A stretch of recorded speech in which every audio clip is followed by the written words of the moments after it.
How did you do that? How did you do that?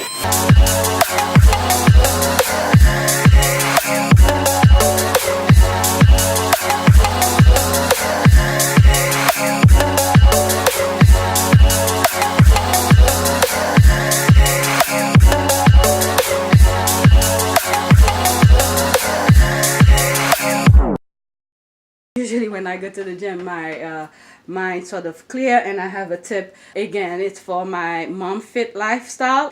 So my tip for today is for those who hire trainers but don't really have that much money to hire them, let's say 2 or 3 times a week or something like that, but you could do at least a 12 session kind of thing, or you could manage to do that. So my tip for you guys, it's sort of 2 in 1. If you hire a trainer, you meet him or her once or twice a week or for 1 hour for that particular time you meet them. My tip for you is, before you meet the trainer, warm up first. Warm up first, because warm up is very basic. You could just walk on a treadmill or do some rowing, very basic, moderate pace and things like that. So don't use your warm up time with the trainer, because you're not really doing that much anything fancy. So if, for instance, you don't have that much money to hire the trainer on a regular basis, but you could afford maybe a couple sessions, my advice to you, besides, this is the second part of that, let's say you could do 12 sessions. I will suggest you do 12 sessions within the year, once a month. It may not be good or bad, but if you are really into it and you want to, and you could push yourself, but you just don't know what to do.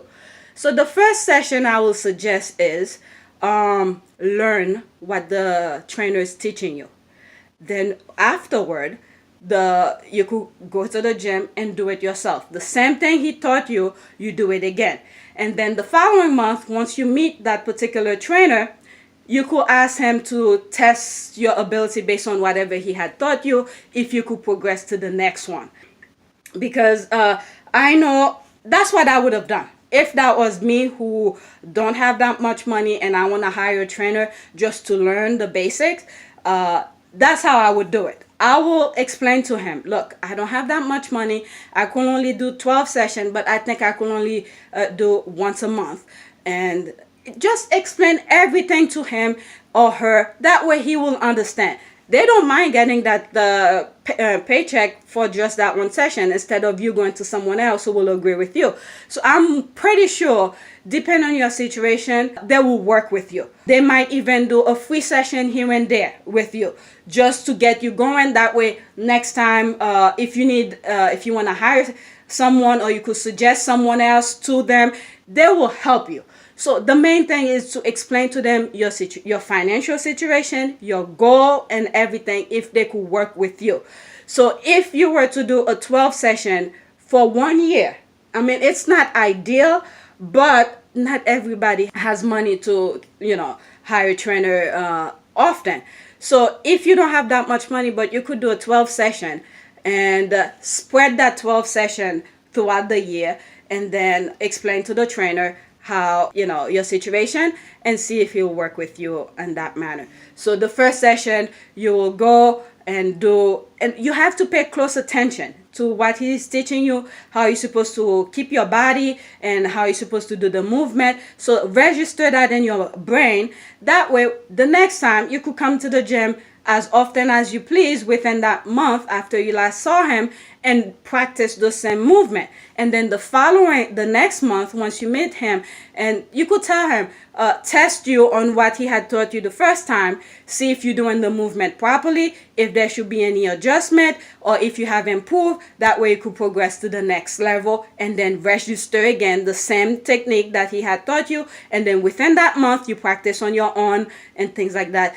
And check yourself on the mirror. That's why the gym has mirrors, so you could practice the movement and and progress like that. Yeah, that's what I would have done if I were to hire a trainer. Again, it's 2 tips in 1. Once you have an appointment with the trainer, go couple minutes or 15 or 30 minutes before you meet him, warm up. Warm up first. Don't waste your 1 hour, warming up with the trainer. Because once you meet him, the clock starts. So warm up before you meet him. You could tell him you have already warm up. Let's get going with the thing. And the second thing is to register the technique and learn the technique and then practice it on your own. And the third one I will say, this one just came to mind, is when you are training, I see a lot of clients do that with other trainers as I'm doing my own thing.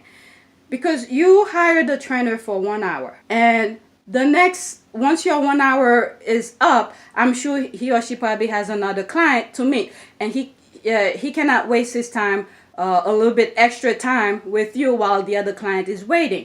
So within that 1 hour, I would suggest keep your personal information to yourself. I mean, yes, once in a while you could joke around and stuff like that, but majority of the time I see clients just chatting with the trainer. You hire the trainer to train you, not to talk.